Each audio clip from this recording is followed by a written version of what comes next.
Welcome to the Table Podcast, where we discuss issues of God and culture, brought to you by Dallas Theological Seminary.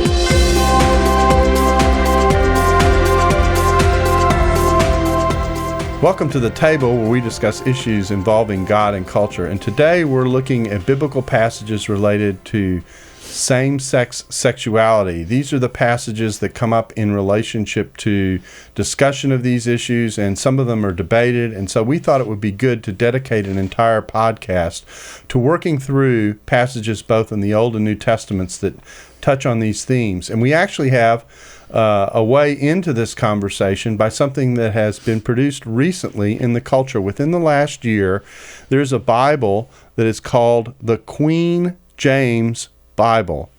Now, you heard that right. That was not King James. That was Queen James. I remember telling my wife about this and thinking about doing this podcast, and she says, "You've got to be joking." And my response was, "No, I'm actually very serious. There is a group that sat down with the King James Scripture and worked their way through 8 passages. We'll be discussing more than that today, but 8 passages that they altered in light of what they claim is the proper way to render these texts. And so we thought this is a great way into discussing this material. Let me give you the introduction to this Bible and what it has to say. And you should be seeing a picture of it on your screen. And it says, homosexuality was first mentioned in the Bible in 1946. The Revised Standard Version, And so it talks about the mention of LGBT Bible interpretations, and it says the Queen James Bible seeks to resolve interpretive ambiguity in the Bible as it pertains to homosexuality. So that is the way in. Even beyond that, it goes on to discuss who is Queen James, and of course it's King James, but King James did have a reputation for having same-sex relationships, and so he was nicknamed Queen James. So there actually is a historical element to the background of this that most people are not aware of. And so they called this version, which was released last year in 2012, the Queen James Bible. So we're going to work our way through some of the texts that they discuss, plus a few others that often come up in this conversation. Let me introduce our panel of experts that we've assembled to have this discussion. Over to my far right is Dr. Robert Chisholm, who I'll be referring to him as Bob probably during the broadcast, and he is Department Chair of Old Testament Studies here at Dallas Theological Seminary, and you've taught here, what, 32 years? 32 years. All right. So he's got me by one. And then to my immediate right is Dr. Joe Fantin, who is a professor in the New Testament Studies Department. I, of course, teach in the New Testament Studies Department as well as being Executive Director for Cultural Engagement at the Howard G. Hendricks Center for Christian Leadership and Cultural Engagement. And then finally over here to my left is Jay Smith, who also teaches in the New Testament department. Jay, how long have you been teaching here? Yeah, it's like 16 or 17 years. Yeah, you don't ask him his birthday either. He doesn't know how old he is. Yeah, so. Numerical things kind of throw me. Yeah, and Joe, how long have you been? This is my 10th. This is 10th year. Okay, so we're a group that has been together, although I don't think we've ever sat around the table to discuss what we're about to discuss in any detail. So I'm actually looking forward to doing this. Well, let's launch in. The first passage we're going to discuss is not on the Queen James Bible list. It's a passage that does sometimes come up, however, and that's Genesis 9. This is a passage in which Ham is said to uncover his father's nakedness. It's Genesis 9, 20 to 27. And Bob, why don't you take us through the important parts of what's going on in this passage? Well, Noah has a vineyard, and Noah gets drunk, and it says that he uncovered himself inside his tent. People sometimes do things they regret when they're drunk. Mm-hmm. And Noah apparently unclothed himself and was lying there exposed. And then his son Ham, actually it doesn't say that he uncovered his father's nakedness. He saw his father's nakedness. Mm-hmm. And then he went and told his brothers about this. And Shem and Japheth took a garment, placed it on their shoulders, walked in backward so that they would not see their father's nakedness. And they covered him up.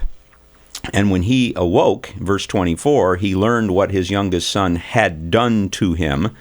And then he pronounces a curse, not on Ham, but on one of Ham's sons, Canaan. So this is really, in the larger context of the story, explaining something about the nature of the Canaanites and their origins and that sort of thing. We call that an etiology, right? That's right. Yeah.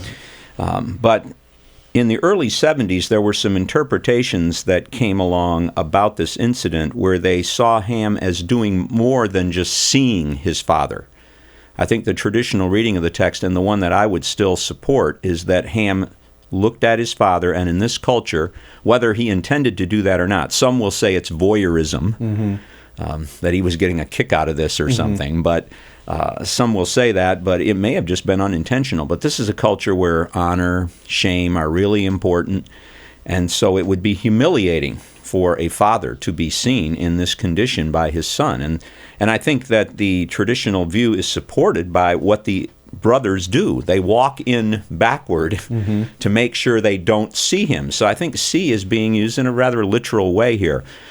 But some have suggested that he did more than that, because over in Leviticus chapter 20, verse 17, it talks about if a man has sexual intercourse with his sister, whether the daughter of his father or his mother, so that he sees her nakedness and she sees his nakedness, it is a disgrace. There's some kind of sexual contact that's involved, and the see is idiomatic. It means more than that. Right, it's a euphemism. Yeah. But I don't believe the same thing is going on in the Genesis passage. And they'll also argue that verse 24, where it says, when he found out what his youngest son had done, that to do something involves more than just seeing and telling. I don't think that's the case. I think it's the verb can cover just seeing and telling. The Net Bible, by the way, which I'm referring to here, has an excellent note on this for chapter 9, verse 22, and then another one attached to verse 24. So I would recommend that readers look at the Net Bible, which can be accessed through Bible.org online. Great.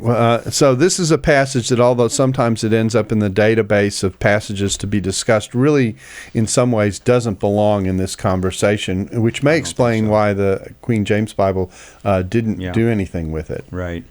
And even if it were some kind of homosexual contact, it's viewed very negatively, I think, in this. But yeah, I don't think that's what happened at all. What did he do that was so negative, though, Bob? Is it that he didn't cover his father? He probably should have covered him up, but the fact that he just saw him seems to have been considered inappropriate.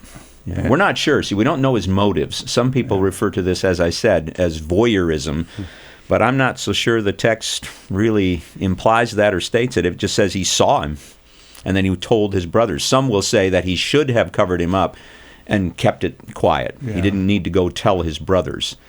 It might be said, just as an aside, that some of the principles of modesty that we see developed in Judeo-Christian contexts come from texts like this. Would that be fair? Yes. Yes. Okay. All right. Well, that's our first passage. That one isn't on the list, but the next one is. This is Genesis 19. This is the discussion of what took place at Sodom and Gomorrah. And the editor's notes on the Gay Bible discuss this text and treat the issues here. This is a passage where Lot encounters some visitors, and they want to euphemistically engage. In the language of the text. No, in the language of the text. That's right. And then there's dispute about exactly how this text works in this conversation. I'll just read a portion of this text. I am reading from the Net Bible. It says, Before they could lie down to sleep, all the men, both young and old, from every part of the city of Sodom surrounded the house. They shouted to Lot, "Where are the men who came to you tonight? Bring them out so that we can," and I take it this is know them. Yes. I've changed the net actually has, so we can have sex with them, but it is a euphemism in this case. The following context makes that clear. They're not just asking, "We would like to meet these fellows and say hi to them." Yeah. No, there's more going on than that, as you can see in the following verses. And so the text goes on in verse 6. Lot went outside to them, shutting the door behind him. He said, "No, my brothers, don't act so wickedly. Look, I have 2 daughters who have never had sexual relations with a man. Let me bring them out to you, and you can do to them whatever you please. Only don't do anything to these men, for they have come under the protection of my roof." So we have a hospitality issue going on the one hand, and we have this expressed desire to have a forcible sexual encounter with these other men. And Lot, and this is shocking, but it shows the nature of the conflict, is Lot's willing to have his daughters take the place of these men rather than to allow the men to go through this. That's the background.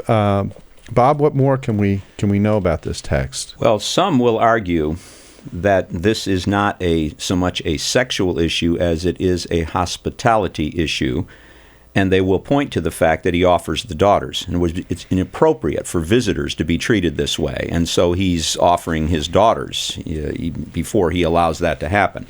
And it is a hospitality issue. It is more than a sexual issue, but I would argue that that's a false dichotomy. To say, well, it's a hospitality issue, and therefore it's not a sexual issue, I think is to miss the point of what's going on here.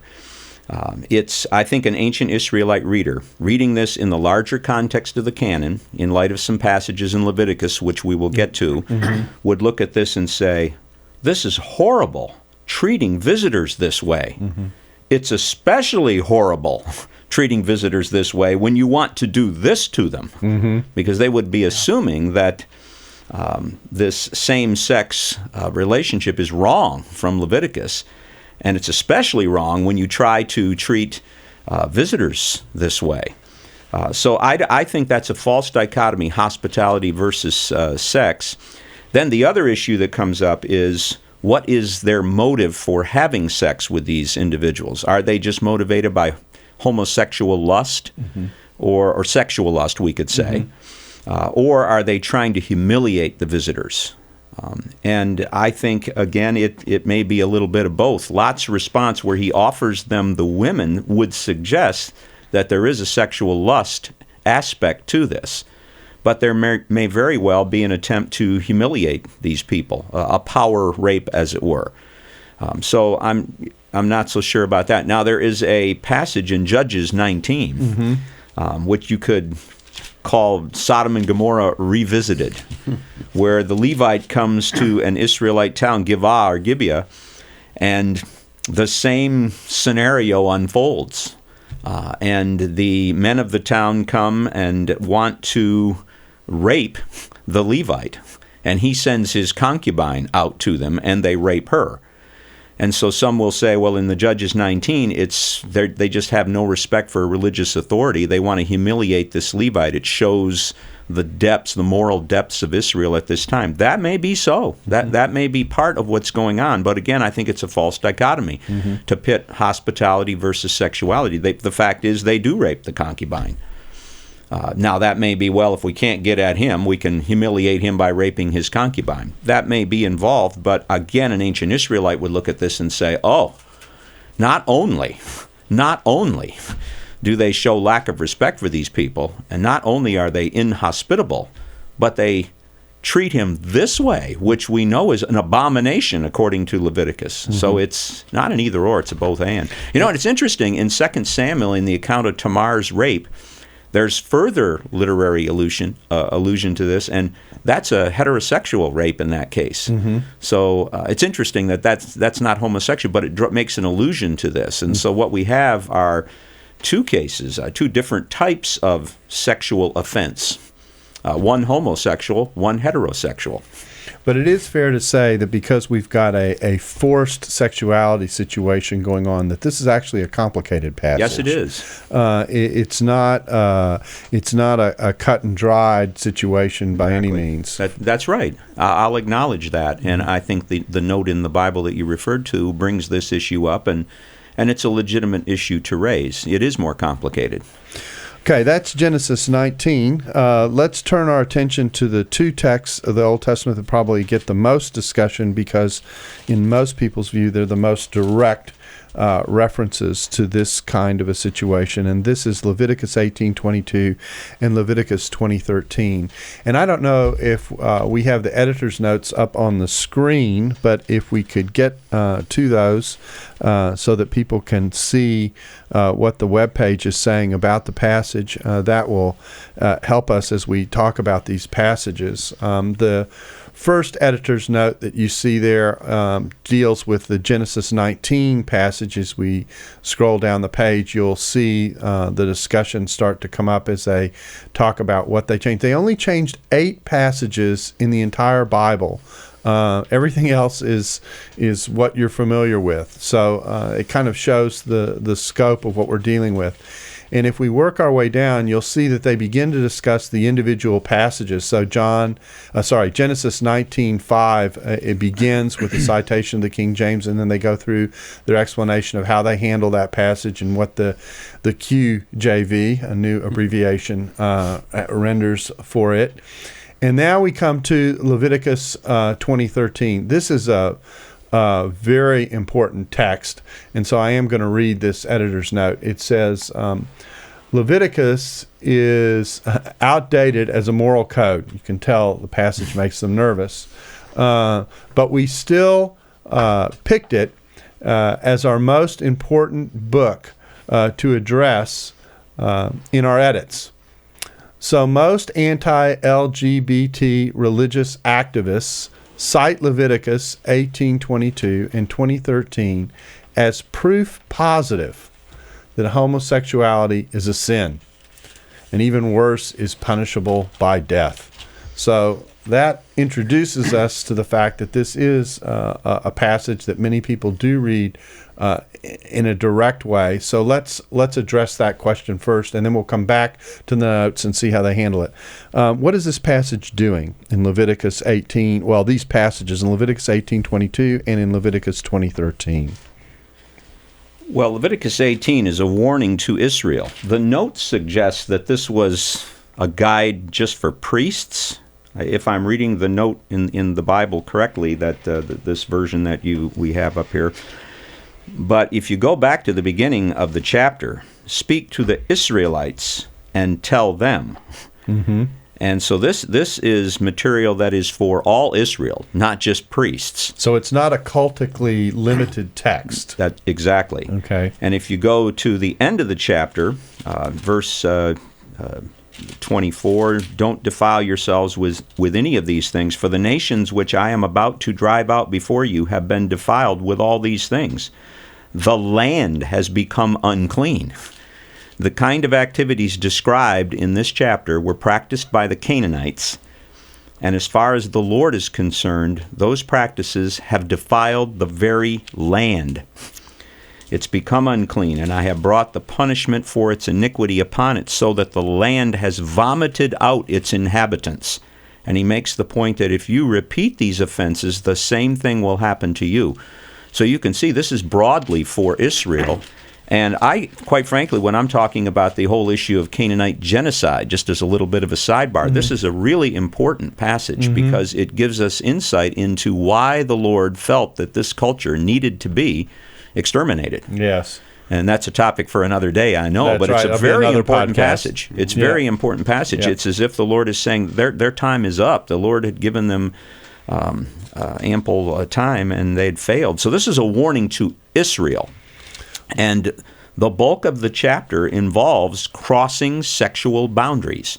Maybe we'll talk later about Jesus' statement when he's asked by the Jewish leaders about divorce and remarriage, and he goes back to Genesis 2, and he quotes the text in its an alternative form there, the two will become one. He talks about man and woman, and the two will become, kind of rules out polygamy and any other option, really. And this is a chapter that describes the crossing of sexual boundaries. So when we look at this in context, and let me just read 1822 so that people can get the text in mind that we're talking about. It says, "You must not have sexual intercourse with a male as one has sexual intercourse with a woman. It is a detestable act." There are a couple of observations to make here right off the bat, and that is, first of all, the code is presented from a male point of view. This is very common in the culture. In fact, finding texts anywhere are often in the ancient world that deal with women in this light is pretty rare because of how common this is to always approach it from the male perspective. So that's the first thing to notice. And the second thing to notice is that there are all kinds of other sexual acts that surround this text, even though the verse before, and this is the point that the Queen James Bible is going to make, is going to be, "You must not give any of your children as an offering to Molech so that you do not profane the name of your God." The verse before is about child sacrifice that happened in pagan temple context. But most of the rest of the chapter is about various forms of sexual intercourse. Verse 19, "You must not approach a woman in her menstrual impurity to have sexual intercourse with her." Verse 20, "You must not have sexual intercourse with the wife of your fellow citizen to become unclean with her." Verse 23, the verse right after the verse that we're discussing, "You must not have sexual intercourse with any animal to become defiled with it, and a woman must not stand before an animal to have sexual intercourse with it. It is a perversion." So we are in a code that is dealing with sexual practices. Is that correct? Verses 6 through 18 as well, we could talk about. So, yes, but the Queen James note attempts to limit verse 22 to cultic, some kind of cultic practice involving male prostitutes, which the language of the text doesn't specifically indicate that, because they try to relate it to the Molech worship, which involved child sacrifice. In verse 21. So they're trying to explain verse 22 in light of 21, limit it to cult prostitution, which had a homosexual dimension. And in fact, in 1 Kings 14:24, there's a reference to this. There were also male cultic prostitutes in the land. They committed the same horrible sins as the nations that the Lord had driven out from before the Israelites, and it's related to idolatry. And so that kind of thing was going on in Israel, but I don't believe that in this context you can make that connection. You'd have to show me that this Molech worship that's in view here, which is typically associated with child sacrifice, has some kind of male cult prostitute dimension to it. But furthermore, as you said, the broader context of the passage is just talking about sexual boundaries, and the focus is on the Canaanites' practices in general. And so I think Molech worship would have just horrified Israelites. Oh, offering your children. And then verse 22 is right in there with it. And so I don't think that verse 21 limits verse 22. These are just examples throughout the chapter what the Canaanites were doing that had brought them to the point where God was ready to eliminate them. Now, the key term in this passage is the idea of this is an abomination, is the way a lot of... Toeva, that's right. The Net Bible translates this as a detestable act. The Queen James Bible tries to soften this to a certain degree and make it basically say taboo. It's like a slap on the wrist, if I can say it that way, as opposed to something more serious. How should we view that term? However, whatever gloss you want to use to translate it, even if you want to use taboo, this is serious stuff. This is very serious stuff, because look at verses 24 and following. These actions are so serious that from God's perspective, they justify eliminating a society from the face of the earth. So that's what a toeva is. Let's not water it down. This is repulsive to God. Serious business that justifies this very harsh judgment that he was ready to bring upon these people. And he says the land has been defiled by these kinds of actions. And even if you want to say, well, toeva is just used a few times on the specifics, in those later verses, it characterizes all of these actions as being of this nature. Now, another question that often comes up in relation to this passage, and I've alluded to this by citing the context, is the scope of what is prohibited here and seen as detestable in one way or another includes something as basic, if I can say it that way, as approaching a woman who's menstruating. So, how do we view that act in relationship to the list that comes later? Should we make a distinction between the first verse, which is simply descriptive and doesn't put any kind of a sanction, I guess, on what's being said? You come to the next one and it says that you become unclean if you do the act of verse 20. This is the wife of your fellow citizen. But if you you profane the name of the Lord if you engage in child sacrifice, but you commit an abomination if you have sexual intercourse with a male. Is that an observation worth making as we move through this list, that what is attached to each act is put in a slightly separate category as we move along? Yeah, then in verse 23, there's a even different word that's used, which is not as common, and it's translated perversion. So there may be an escalation here. They're all wrong. They're all violations, but there may be an escalation of sorts. Because in the law there are violations, and then there are violations. That's right. Exactly. And some people will look at verse 19 in particular and say, well, that doesn't sound so bad. Yeah. And therefore they'll maybe try to question the relevance of everything here. We wouldn't think that was wrong in the way they did, but I think that's wrong to look at that one verse and then say, well, the other things may not be so wrong either. No. From the ancient Israelite perspective, verse 19 would be serious business. We can't impose our modern attitude on that. And that has to do with the ancient attitude towards blood. Blood and cleanness. If you go back to chapter 15, you get the female bodily discharge section there in chapter 15, and this menstruation issues are mentioned there as well. And so, again, this would be more serious for them than it would be for us. But I think that's an excellent point, Darrell, that there may be some escalation here as these illustrations are being used. Yeah. Do we also, though, need to think through the purity codes and things like that? These ancient peoples would have had, separate purity codes, and some of these things might have seemed, to us may not seem so bad, but in those cases, like you said, they would have made a huge distinction what's pure and what's impure. Oh, yeah. And, like you say, you go back to chapter 15 where the male discharges, the female discharges, and it actually refers there to a man having sexual intercourse with a woman so that her menstrual impurity touches him. How does that relate to chapter 18, verse 19, where it seems to be more serious? And I think some would interpret 15:24 as if she begins to have her period while they are having intercourse. That's what that's referring to, whereas chapter 18 is talking about a more deliberate sort of action. Yeah, I'm trying to be delicate here. Right, I understand. Well, I think it's important to understand that there are several things that are happening in these passages all at once. We've got cultural factors. We've got, if we want to think about it, there are, and these cultural factors are impinging on some of what is said is going on at a moral level. And so it isn't just a matter of reading the text, saying I've got an action, and boom, that takes care of the text. That's what I think it's important to be sensitive to as we have these conversations about these texts. But I think there is a cultural dimension. But I think we need to remember these are not just taboos for priests. These are Canaanite practices that, in the sight of God, were serious enough that he would tell Israel, wipe out this society, man, woman, and child. Topic for another day. Right. But it shows that God is not pleased with this kind of activity, and the land has vomited them out. Right. So and really that's the point. The point is that Israel's supposed to be a different kind of people. Yeah. They're supposed to live in a different kind of way. Their practices are supposed to be distinctive.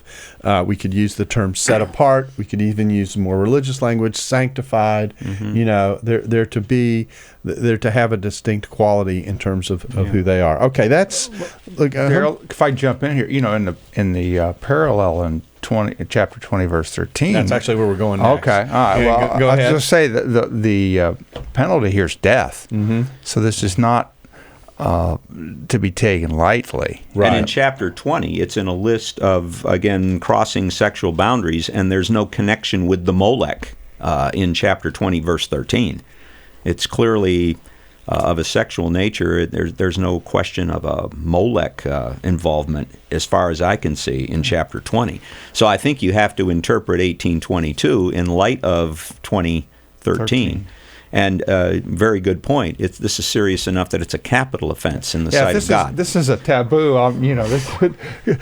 It's a pretty serious. It's a capital T. Yeah, it's right. Capital T taboo. And we are not. The Molech is earlier in the chapter, right, for sure. But again, we are not just talking about priestly rules, because you are to say to the Israelites, any man from the Israelites or from foreigners who reside in Israel, who gives his children to Molech, and then it goes on. And so it seems like the chapter has a broader context than just priestly rules. Okay, let me read Leviticus 20 and again put in context in it, because it brings in some of the themes that we've already talked about. I'm going to start in verse 7.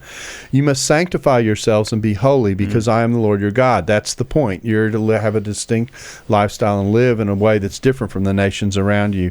You must be sure to obey my statutes. I am the Lord who sanctifies you. Verse 9. If anyone curses his father and his mother, he must be put to death.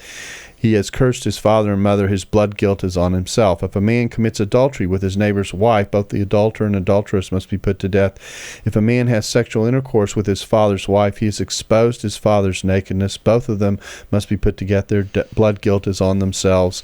If a man has sexual intercourse with his daughter-in-law, both of them must be put to death. They have committed perversion. Their blood guilt is on themselves. If a man has sexual intercourse with a male as one has sexual intercourse with a woman, the two of them have committed an abomination. They must be put to death. Their blood guilt is on themselves. If a man has sexual intercourse with both a woman and her mother, it is lewdness.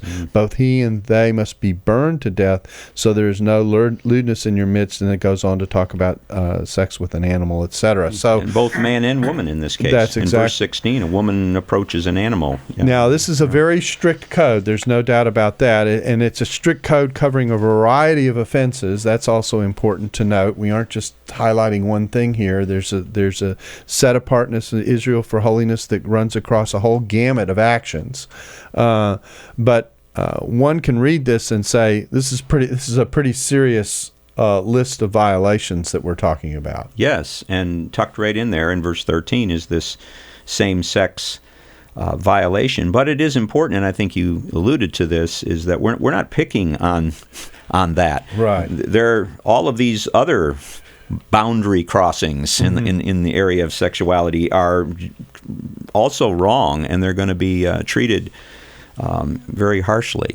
So this term that we've translated as abomination is this to'eva term again. It's the same term that we saw in Leviticus 18. So if you were to summarize where Moses takes us in the Torah on this issue, what kind of a summary would you give us? That God expects his people to be holy. They are to reject the practices of the Canaanites that are described here, so many of which involved crossing sexual boundaries, whether it be incest, bestiality, same-sex, and he is warning Israel that if they violate God's command in this regard, they, like the Canaanites, will forfeit their place in the land. They need to be a holy people, set apart. And this is a way of communicating an intense offense to God in terms of the way he has created people to live. That's right. This transcends culture. It's got a cultural dimension to it, but it transcends culture. It's not limited to priests, and it's God is upset by these things. He has created human beings to function in a certain way sexually. Jesus refers to this later. And he is upset when they violate the design. They need to stick to the owner's manual provided by the Creator. Okay. Now, we have one other text that we want to discuss. It's not listed in the Queen James Bible, but it is a part of the conversation that sometimes comes up. And this is the relationship between Jonathan and David, which is sometimes alluded to have been more than a friendship. Yeah. So I'll just let you deal with that in general. And how how should we look at the way in which this relationship is handled? Well, David and Jonathan were very good friends. Jonathan saw that David was going to succeed his own father Saul, and he committed himself to David as the future king of Israel. In the story, Jonathan is a foil for Saul. Saul resists God's decision, refuses to own up to his own failure, and tries to kill David. Jonathan, though, shows this is the way you should respond to God's chosen king. That's the larger context. Jonathan, of course, tragically dies with Saul in battle. And then in 2 Samuel 1:26, David is writing a lament for both of them, and he says in verse 26, "I grieve over you, my brother Jonathan. You were very dear to me. Your love was more special to me than the love of women." And some will interpret that as, see, David had a same-sex relationship with Jonathan that meant more to him than any of his relationships with women, and David, of course, had many such relationships that are described in these pages. But I think the assumption there is that love is being used the same way with respect to Jonathan as it is the women. I don't think that's what's in view. I think David is saying, Jonathan's loyal love to me was greater than anything I experienced with any women. And you see this if you go back to chapter 18 of 1 Samuel. When David had finished talking with Saul, Jonathan and David became bound together in close friendship. Jonathan loved David as much as he did his own life. And then Jonathan made a covenant with David because he loved him as much as he did his own life. And he took off his robe and he gave it to David along with some of his military equipment. And in the ancient Near East, sometimes in covenant context, the word love is used for loyalty between parties. Mm-hmm. That's what's going on here. Mm-hmm. That's the loyalty that's in view. And as you read through the story, there are times when Jonathan helps David escape, and he comes and visits him in an hour of need and assures him that God is going to see him through this. And so Jonathan demonstrates this loyal love to David, and that's what David is referring to. He's not suggesting that it's the same kind of love. Love is very broad in its reference in Hebrew. It's kind of a wordplay that David is developing there, where Jonathan's loyalty to me, I never found that from women. It's as I look back, that's more satisfying to me than the purely physical love that I've had with women. Mm-hmm. Yeah, I'd like to. I think a good comparison here would be the Homeric material, which if we actually date, I mean, we're talking a bit of a distance, but when you talk about the ancient world, not that big of a difference. Homer has really no explicit discussion or example of any type of homoerotic experience by anyone there. Of course, you have Achilles with Patroclus, but there's nothing explicit there. And just like the Old Testament, it seems like there's no real resistance to these authors to make it clear what's going on. Sure, they use euphemisms in various places, but they also make those euphemisms clear at times. And again, this could be later interpretations reading it back into the text. Mm-hmm. There's nothing explicit in the Homer material, just like it doesn't seem like there's anything specific in the Samuel material. No, I think that it's just a very superficial understanding of love and a failure to really appreciate what's going on in 1 Samuel 18 and the ancient Near Eastern background for that kind of language, which is being reflected in 2 Samuel 1:26. He's referring back to that text and that experience. Yeah. Well, that kind of completes our survey of the Old Testament. So, Bob, you're off the hook now. Let's turn our attention to the New Testament. And here, it's interesting. I think the place to begin is kind of in a space that might be a vacuum, and that is most people, when they engage in this discussion, say, "Well, Jesus didn't say anything about any of this." This is the text that we're going to be looking at come from Paul. There's going to be one text we'll discuss that comes out of Jude that looks back on the Sodom incident in a generalized kind of way. But really, Jesus himself never addressed this, and so that is often used as a kind of way of saying this is not such a big deal, that the church has made far more out of it than ought to be made of it. So, gentlemen, how do you respond to someone who starts there, that Jesus didn't say anything about this, and so didn't or wouldn't have had any objections? Well, I think you're right. He doesn't say anything explicitly about it.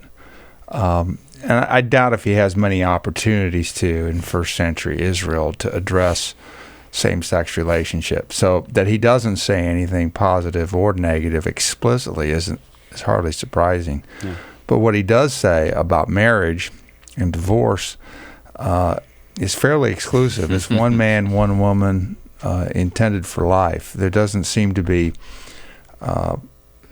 any other viewpoint that he has or holds or proposes. Now, in some sense, that's an argument for silence, but in a sense, it's not as silent as Jesus saying nothing about the topic. Well, if an Old Testament guy can jump in here, in Matthew 19:4, he actually goes with an alternative reading. The traditional Hebrew text just says, "And they will become one flesh." He goes with that alternative reading, "The two of them will become one flesh." It seems like he's really stressing that as the model, maybe with more of a polygamous kind of thing in mind, involving divorce and remarriage, but that's pretty exclusive.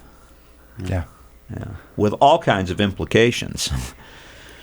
So what we get is a definition of what marriage is here, but we don't get a direct address of same-sex relationships. Jesus doesn't deal with that topic explicitly. Directly. I think very implicitly he does. That's right. But again, he doesn't have much of an opportunity in first century Israel, I don't think, to address such an issue.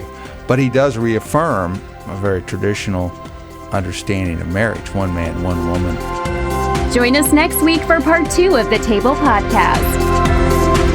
Dallas Theological Seminary. Teach truth, love well.